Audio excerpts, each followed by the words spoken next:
দিদি, দিদি গো,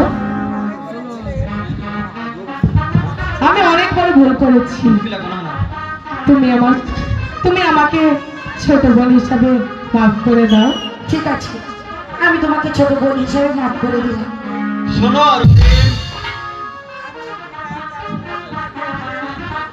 আমি বিনা কারণে তোমার সাথে অনেক খারাপ আচরণ করেছি, তুমি আমাকে ক্ষমা করে দাও। না না, আপনি তো আমাদের পিতৃ সমতুল্য, আপনাকে ক্ষমা করে দিয়েছি।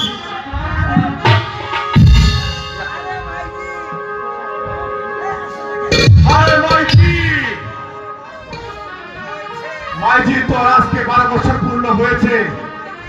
চল মাঝি, তোকে আজ তোর ঠিকানায় পৌঁছে দিয়ে আসি। হ্যাঁ, আজ আমি আমার স্বামীকে নিয়ে শ্বশুর দেশে যাত্রা করব। আজ থেকে শুরু হলো রহিম পানের নতুন সংসার।